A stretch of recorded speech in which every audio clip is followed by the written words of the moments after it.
નમસ્કાર, મંતવ્ય ન્યૂઝમાં આપનું સ્વાગત છે। ઇન્ડિયા એટ 9 સાથે હું છું હિનલ। સમાચારની શરૂઆત કરીએ। દિલ્હી વિધાનસભા ચૂંટણીના પરિણામોએ બધાને ચોંકાવી દીધા છે। ભારતીય જનતા પાર્ટીએ લગભગ એકતરફી વિજય મેળવીને ઇતિહાસ રચ્યો છે। વાત ફક્ત આટલા પૂરતી જ મર્યાદિત નથી કે ભાજપ સત્તામાં પાછી ફરી રહી છે, પરંતુ એ પણ આશ્ચર્યજનક છે કે દિલ્હીના ભૂતપૂર્વ મુખ્યમંત્રી અને આમ આદમી પાર્ટીના સૌથી મોટા નેતા અરવિંદ કેજરીવાલને નવી દિલ્હી બેઠક પર પણ હારનો સામનો કરવો પડ્યો છે। ઘણી ઉથલપાથલ પછી 10 વર્ષ સુધી મુખ્યમંત્રી રહેલા કેજરીવાલનો આખરી પરાજય થયો છે। શું છે વધુ વિગત, જોઈએ ખાસ રિપોર્ટમાં। દિલ્હીમાં ભાજપનો ભવ્ય વિજય।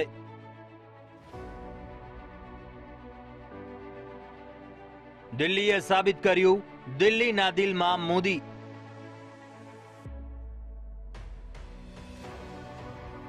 સત્યાવીસ વર્ષ બાદ દિલ્હીમાં ભાજપ સરકાર।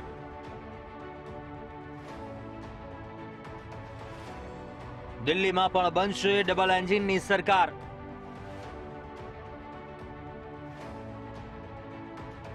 આપના સુપડા થયા સાફ, મોટા ચહેરાની થઈ હાર।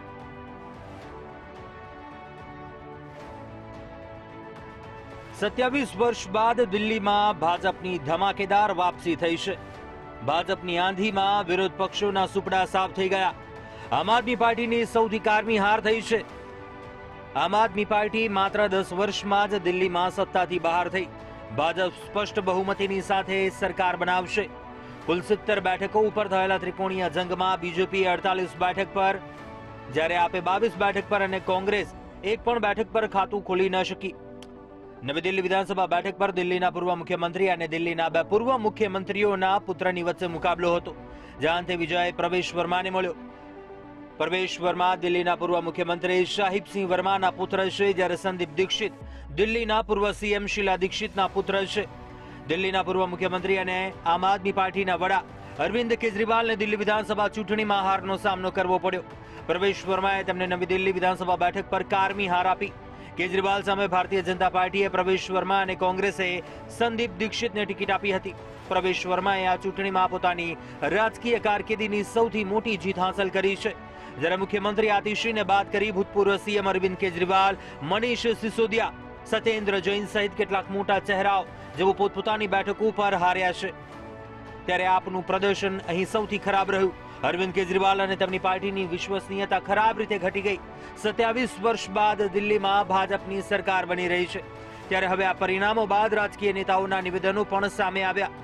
ત્યારે દિલ્હી વિધાનસભા ચૂંટણીમાં પાર્ટીની હાર બાદ આમ આદમી પાર્ટીના રાષ્ટ્રીય સંયોજક અરવિંદ કેજરીવાલે પોતાની પ્રતિક્રિયા આપી હતી।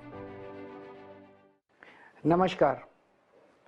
आज दिल्ली के चुनाव के नतीजे आए हैं और जनता का जो भी निर्णय है, जनता का जो भी फैसला है, उसे हम पूरी विनम्रता के साथ स्वीकार करते हैं। जनता का निर्णय सर माथे पर। मैं भारतीय जनता पार्टी को इस जीत के लिए बहुत बहुत बधाई देता हूं और मैं उम्मीद करता हूं कि जिस उम्मीद के साथ और जिस आशा के साथ लोगों ने उनको बहुमत दिया है, वो उन सभी उम्मीदों और आशाओं पे पूरा उतरेंगे। तो बीजी तरफ दिल्ही विधानसभा चूंटણીના પરિણામો પર કોંગ્રેસના સાંસદ પ્રિયંકા ગાંધીએ જણાવ્યું, મને લાગે છે કે દિલ્હીમાં અમારી બધી બેઠકો અને હું જે લોકોને મળી રહી હતી તેના પરથી સ્પષ્ટ હતું કે લોકો પરિવર્તન ઈચ્છે છે, પરંતુ તે લોકો વસ્તુઓથી કંટાળી ગયા હતા। તેમણે પરિવર્તન માટે મતદાન કર્યું છે। જીતનારાઓને અભિનંદન। અમારે વધુ મહેનત કરવી પડશે। અમે લોકોના મુદ્દાઓ ઉઠાવતા રહીશું। I think it was very obvious from all our meetings in Delhi and whichever people I was meeting that people wanted change. They were fed up of the way things were and they wanted change. I suppose they voted for change. My congratulations to all those who have won. And for the rest of us, it just means we have to work harder and we have to stay there, be on the ground and be responsive to the people's issues. તો બીજી તરફ આપ નેતા અને જંગપુરા વિધાનસભા મત વિસ્તારથી ઉમેદવાર મનીષ સિસોદિયાએ જણાવ્યું, જંગપુરાના લોકોએ ઘણો પ્રેમ આપ્યો અને 600 મતોથી પાછળ રહી ગયા। અમે જીતેલા ઉમેદવારોને અભિનંદન આપીએ છીએ। એમને આશા છે કે તેઓ જંગપુરાના લોકોની સમસ્યાઓનું નિરાકરણ લાવશે। जंगपुरा विधानसभा का चुनाव हम सब कार्यकर्ताओं ने मिलकर बहुत मेहनत से लड़ा।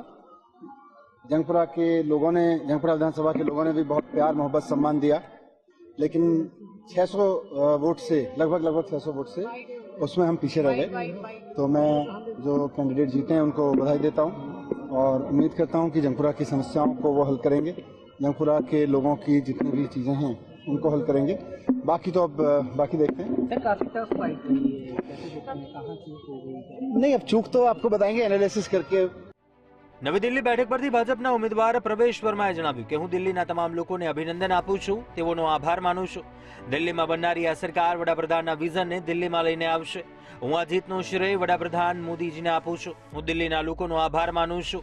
આ જીત વડાપ્રધાન મોદી અને દિલ્હીના લોકોની જીત ગણાવી. हमें उनका 10 साल से साथ नहीं मिल पा रहा था, दिल्ली में कोई काम नहीं हो पा रहा था, मगर ये जो सरकार बन रही है दिल्ली में, ये प्रधानमंत्री जी के विजन को दिल्ली में लेके आएगी।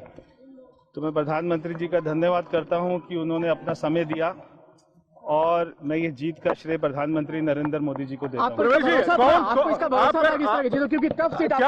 कौन होगा अब मुख्यमंत्री? आपको इस बात का भरोसा था? मैं दिल्ली की जनता का बहुत एक बार फिर से धन्यवाद करता हूं और ये जीत, ये प्रधानमंत्री नरेंद्र मोदी जी की जीत है, ये सभी दिल्ली वासियों की जीत है। તો દિલ્હી વિધાનસભા ચૂંટણીના પરિણામો પર સમાજસેવક અન્ના હજારેએ જણાવ્યું કે લોકોને નવી પાર્ટીમાં વિશ્વાસ હતો, પરંતુ પાછળથી દારૂની દુકાનોની સંખ્યામાં વધારો થવાને કારણે તેમને અરવિંદ કેજરીવાલની છબી ખરાબ થવા લાગી. नया पार्टी था, लोगों ने विश्वास किया। आगे चलकर शराब के बाद शराब के दुकान निकालना, शराब के बिक्री के दुकान बढ़ाना, पैसा सामने आ गया और उसमें से वो उसका इमेज खत्म हो गया.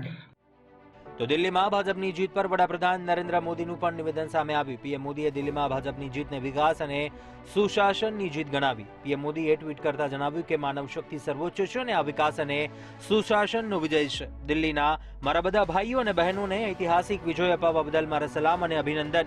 તમે મને આપેલા પુષ્કળ આશીર્વાદ અને પ્રેમ માટે હું તમામનો ખૂબ ખૂબ આભાર માનું છું. બ્યુરો રિપોર્ટ, મંતવ્ય ન્યૂઝ.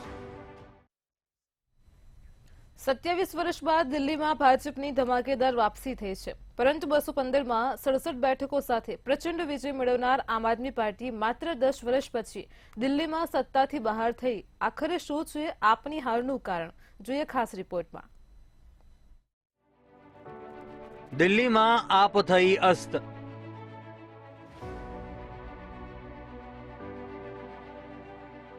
દિલ્હી વિધાનસભા ચૂંટણીમાં આપે 22 બેઠકો જીતી.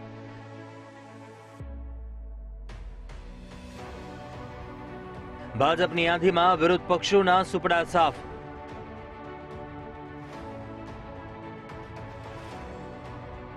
બે 2015માં 67 બેઠકો બાદ 10 વર્ષમાં કેમ આટલું થયું નુકસાન? દિલ્હીમાં આપ કેમ પાછળ ધકેલાઈ?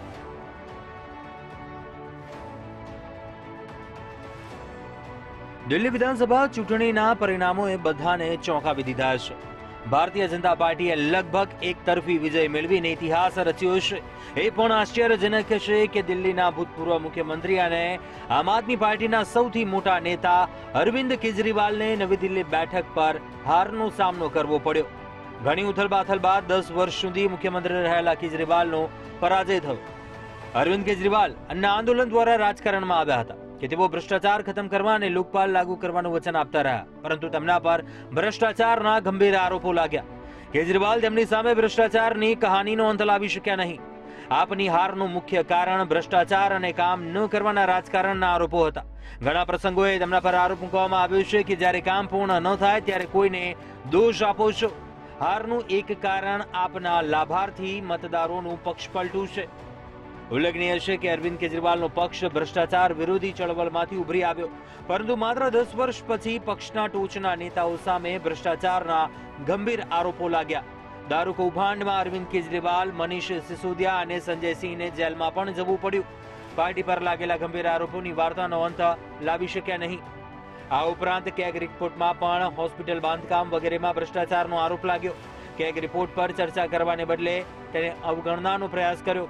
ભ્રષ્ટાચારનો મુદ્દો સમગ્ર ચૂંટણી દરમિયાન ગુંજતો રહ્યો. કેજરીવાલે ફક્ત લાભાર્થી મતદારો પર આભાર રાખ્યો. દિલ્હીની લડાઈ પહેલા ભાજપ આ મતદારોને આકર્ષવામાં સફળ રહ્યું. જ્યારે દિલ્હીમાં રસ્તા અને સ્વચ્છ પાણી એક મોટો મુદ્દો હતો. એમસીડી ચૂંટણી જીત્યા બાદ આપ દ્વારા રસ્તા અને સ્વચ્છ પાણી પૂરું પાડવાનું વચન આપવામાં આવ્યું હતું, પરંતુ આ વચનો પૂરું કરી શક્યા નહીં. દારૂનો મુદ્દો દિલ્હીમાં ગુંજતો હતો. એક્સાઇઝ પોલિસીમાં કૌભાંડનો આરોપ લાગ્યો હતો. જ્યારે ભાજપે દારૂના મુદ્દાનો પૂરો ફાયદો ઉઠાવ્યો અને તેનો સામનો કરી શક્યા નહીં. આ સાથે જ કોંગ્રેસે પણ ક્યાંક ખેલ બગાડ્યો. આ ચૂંટણીમાં કોંગ્રેસને ગયા વખત કરતા વધુ મત મળ્યા છે. કોંગ્રેસ જ્યાં મજબૂત સ્થિતિમાં હતી ત્યાં આપ પાછળ રહી ગઈ. કોંગ્રેસ ઉપરાંત અસુદ્દીન ઓવૈસીની એઆઈએમઆઈએમે પણ આપને નુકસાન પહોંચાડ્યું. દિલ્હીમાં એઆઈએમઆઈએમના 2 ઉમેદવારો મેદાનમાં ઉતર્યા હતા. આમ આદમી પાર્ટીએ મહિલાઓને આકર્ષવા માટે દર મહિને 2100 રૂપિયા આપવાનું વચન આપ્યું હતું. આખી ચૂંટણીમાં આપનું આ એકમાત્ર મોટું વચન હતું, પરંતુ જનતાએ તેના પર વિશ્વાસ ન કર્યો. બ્યુરો રિપોર્ટ, મંતવ્ય ન્યૂઝ. દિલ્હી વિધાનસભા ચૂંટણીમાં આમ આદમી પાર્ટીની હાર વચ્ચે દિલ્હી સચિવાલયને સીલ કરી દેવામાં આવ્યું છે. માહિતી પ્રમાણે સચિવાલયમાં હાજર તમામ દસ્તાવેજોને સુરક્ષિત રાખવા માટે સૂચના આપવામાં આવી છે. સરકારી દસ્તાવેજો અને ટેડરની સુરક્ષાને ધ્યાનમાં રાખીને અધિકારીઓને તાત્કાલિક દિલ્હી સચિવાલય પહોંચવાનો નિર્દેશ આપવામાં આવ્યો છે. સંયુક્ત સચિવે આદેશ જાહેર કર્યો છે, જેમાં તેમણે ઉચ્ચ અધિકારીઓને તાત્કાલિક દિલ્હી સચિવાલય પહોંચવાનો નિર્દેશ આપ્યો છે. તો દિલ્હીમાં ચૂંટણીના વલણોને ધ્યાનમાં રાખીને આ નિર્ણય લેવામાં આવ્યો છે.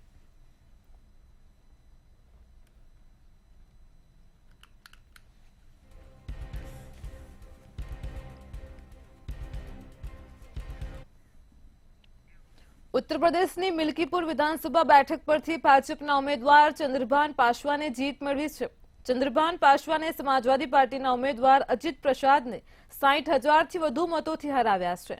આ મામલે યુપીના મુખ્યમંત્રી યોગી આદિત્યનાથે પ્રતિક્રિયા આપી હતી. શું છે, સાંભળીએ.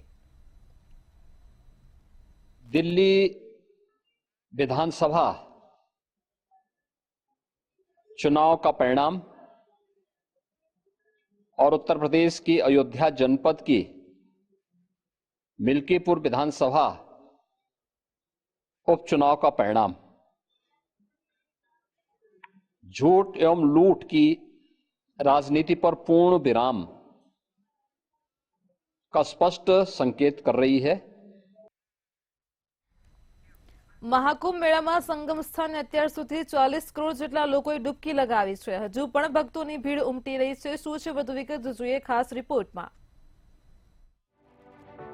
મહાકુંભમાં ઇતિહાસ.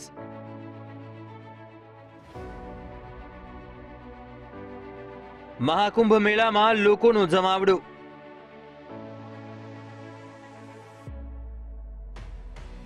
₹40 કરોડથી વધુ લોકોએ લગાવી આસ્થાની ડૂબકી.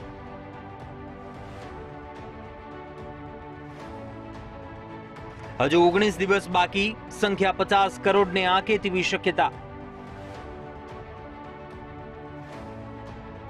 પૃથ્વી પરનો સૌથી મોટો મેળો એટલે મહાકુંભ, જેમાં શંકાને કોઈ સ્થાન નથી.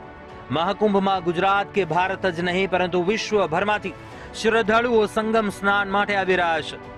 ગઈકાલે સવારે 10 વાગ્યા સુધીમાં પ્રયાગરાજમાં મહાકુંભ 2025માં પવિત્ર ડૂબકી લગાવનારા શ્રદ્ધાળુઓની સંખ્યા 42 કરોડને વટાવી ગઈ છે. 19 દિવસ બાકી હોવાથી સ્નાન કરનારાઓની સંખ્યા 50 કરોડને વટાવી જાય તેવી અપેક્ષા છે. 3 અમૃત સ્નાન, મકર સંક્રાંતિ, મૌની અમાવસ્યા અને વસંત પંચમી પછી પણ શ્રદ્ધાળુઓના ઉત્સાહમાં કોઈ ઘટાડો થયો નથી.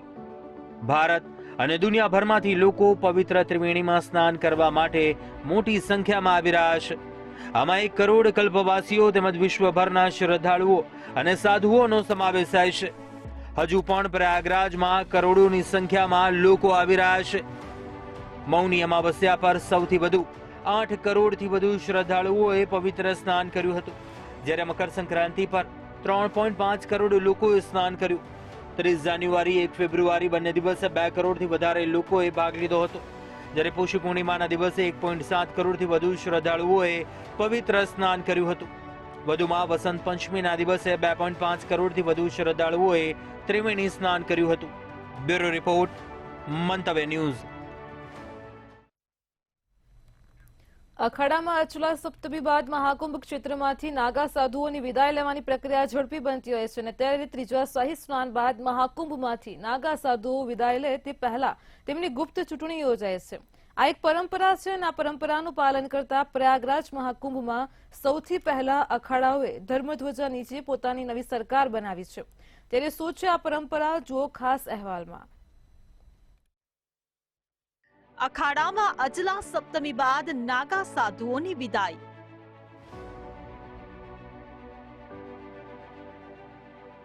વિદાય પહેલા યોજાય નાગા સાધુઓની ગુપ્ત ચૂંટણી.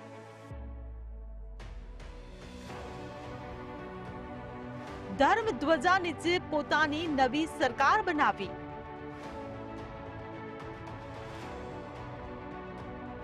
નાગા સાધુઓની નવી સરકારની છે ખાસ પરંપરા.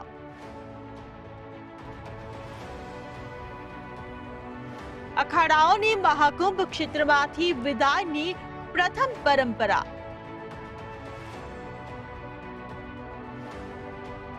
વિદાય પરંપરાનું નામ બાલ દેવતા પ્રસ્થાન યાત્રા.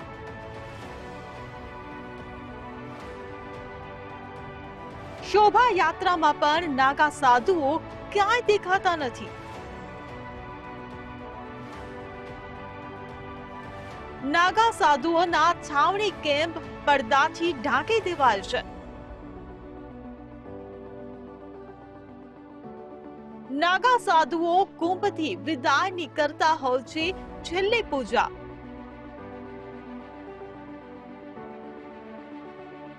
ધર્મ ધ્વજા નીચેની ધૂળ શરીર પર લગાવી કુંભ ક્ષેત્રમાંથી વિદાય.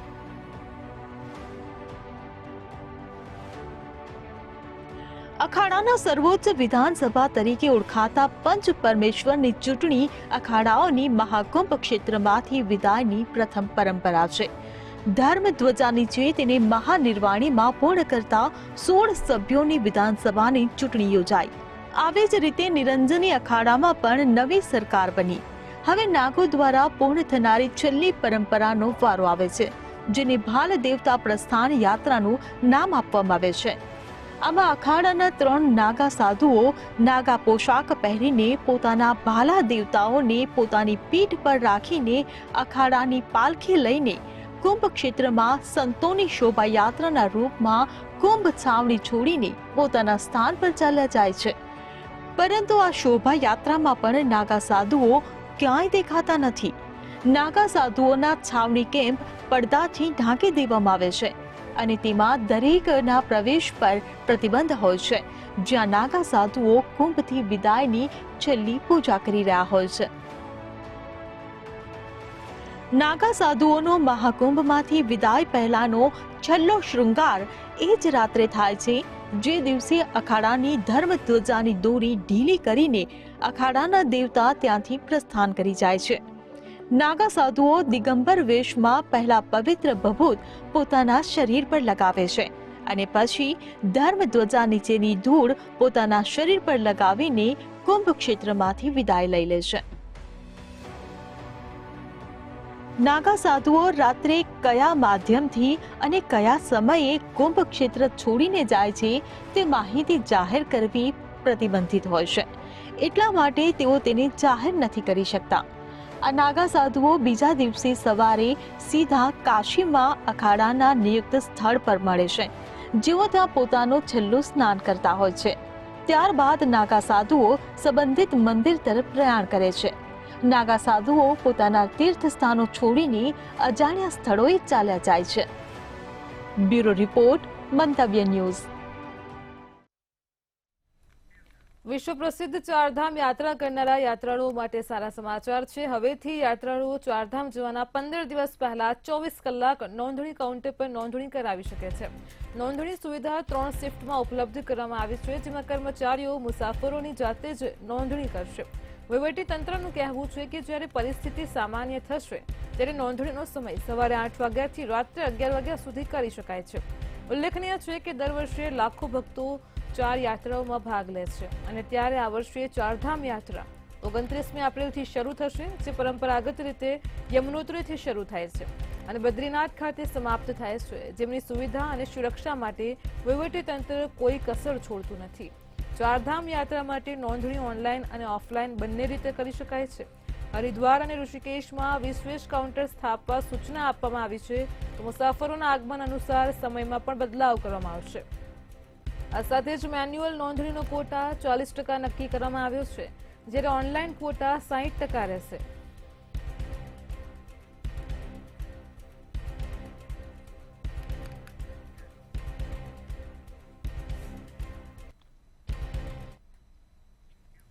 જમ્મુ અને કાશ્મીરના ગાંદરબલમાં આવેલા સોનમર્ગના મુખ્ય બજારમાં આગ લાગી છે. આગના કારણે લોકોમાં ગભરાટ ફેલાઈ ગઈ છે. આગની જ્વાળાઓ દૂરથી દેખાય છે, જો કે ફાયરની ટીમ ઘટના સ્થળે પહોંચી હતી અને આગને બુઝાવવાનો પ્રયાસ હાથ ધર્યો હતો. આગ લાગ્યા પછી ધુમાડાના કારણે આકાશ કાળું ડિબાંગ થઈ ગયું હતું. જો કે આગ કયા કારણોસર લાગી તેની ચોક્કસ માહિતી હજુ સુધી સામે નથી આવી.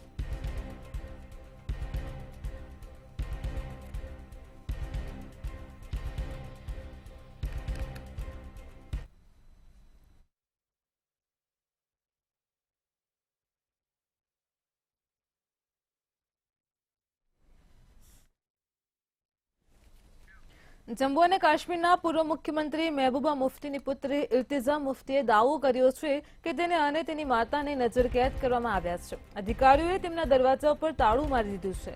ઇલ્તિઝાએ ઘરના બંધ દરવાજા પરના તાળાનો ફોટો પણ સોશિયલ મીડિયા પર શેર કર્યો છે. ઇલ્તિઝાએ નજરકેદનો દાવો કરતા લખ્યું છે કે ચૂંટણી પછી પણ કાશ્મીરમાં કંઈ બદલાયું નથી. હવે પીડિતોના પરિવારોને સાંત્વના આપવી પણ ગુનો માનવામાં આવી રહ્યો છે. ખરેખર પીડીપી ચીફ મહેબૂબા શોપુરમાં વસીમ મીરના પરિવારને મળવા જઈ રહ્યા હતા. આરોપ છે કે સેનાએ વસીમ મીરની હત્યા કરી છે. તેમજ ઇલ્તિજા માખનદીનના પરિવારને મળવા માટે કઠુઆ જઈ રહ્યા હતા.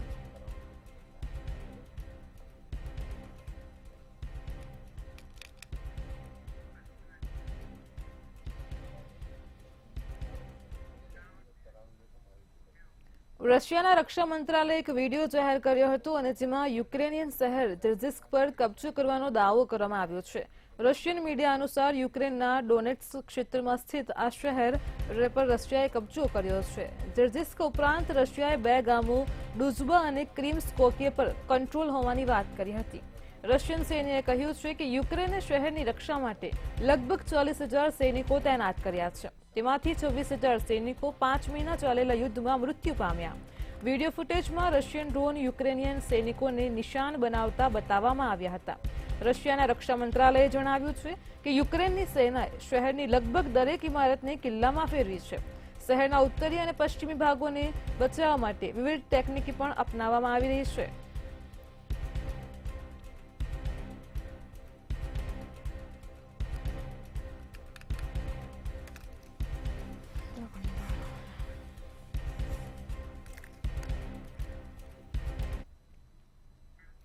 હાલ અમેરિકામાં ગેરકાયદે વસતા ભારતીયોની સામે અમેરિકા દ્વારા કાર્યવાહી કરવામાં આવી છે. 104 ભારતીયોને દેશ નિકાલ કર્યા બાદ અમેરિકાએ હવે વધુ 487 ભારતીયોને પરત મોકલવાની તૈયારી બતાવી છે. જો કે આ દરમિયાન હવે ઓસ્ટ્રેલિયામાં પણ વસતા ભારતીયોની સામે કડક નિયમોના પાલનની ચર્ચા થઈ રહી છે. એક અહેવાલ પ્રમાણે ઓસ્ટ્રેલિયામાં રહેતા ભારતીયોના વિઝા રદ કરવામાં આવ્યા છે. જો કે આ બાબતે વિદેશમાં રહીને ભણતા વિદ્યાર્થીઓની ચિંતા વધારી છે. ઓસ્ટ્રેલિયામાં અભ્યાસ કરતા ભારતીય વિદ્યાર્થીઓ પર હવે કડક દેખરેખ રાખવામાં આવી રહી છે. સ્થાનિક વિદ્યાર્થી સંગઠનોના જણાવ્યા પ્રમાણે નિર્ધારિત મર્યાદાથી વધુ કામ કરતા વિદ્યાર્થીઓ હવે અધિકારીઓના રડારમાં આવી ગયા છે. નિયમો અનુસાર ભારતીય વિદ્યાર્થીઓને દર 2 અઠવાડિયે 48 કલાકથી વધુ કામ કરવાની મંજૂરી નથી. વળી તાજેતરમાં જ ઘણા વિદ્યાર્થીઓના વિઝા રદ થયાના પણ અહેવાલ છે. તો બીજી બાજુ ભારતીય સમુદાયના ઘણા સંગઠનો વિદ્યાર્થીઓને જાગૃત કરી રહ્યા છે અને તેમને નિયમોનું પાલન કરવાની સલાહ આપી રહ્યા છે. અભ્યાસ કરતી વખતે નિયમોનું ઉલ્લંઘન કરવાની કોઈ જરૂર નથી. તેમણે વિદ્યાર્થીઓને અઠવાડિયામાં માત્ર 20 કલાક કામ કરવાની અપીલ કરી છે, જેથી ભવિષ્યમાં કોઈ સમસ્યા ન થાય. વિદ્યાર્થીઓ પર હવે કડક દેખરેખ રાખવામાં આવી રહી છે. ઓસ્ટ્રેલિયામાં વિદ્યાર્થીઓને મોટો ઝટકો લાગ્યો છે. દર 2 અઠવાડિયે 48 કલાકથી વધુ કામની મંજૂરી નથી.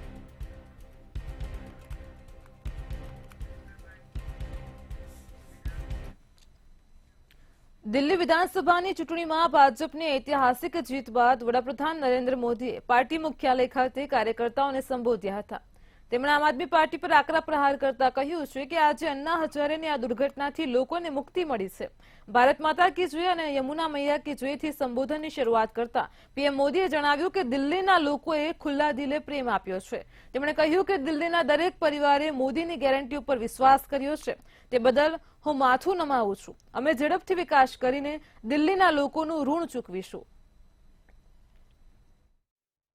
कांग्रेस के नेता जब कहते हैं वो भारत से लड़ रहे हैं, इंडियन स्टेट से लड़ रहे हैं, ये नक्सलियों की भाषा है.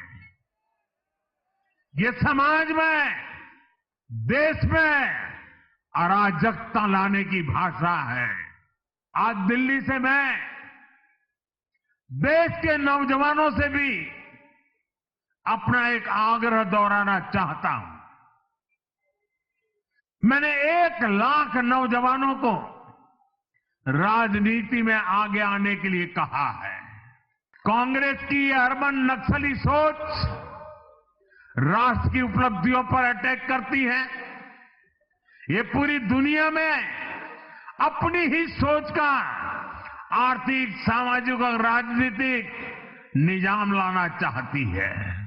सफलता असफलता अपनी जगह पर है, लेकिन देश को धूर्तता और मूर्खता की राजनीति नहीं चाहिए.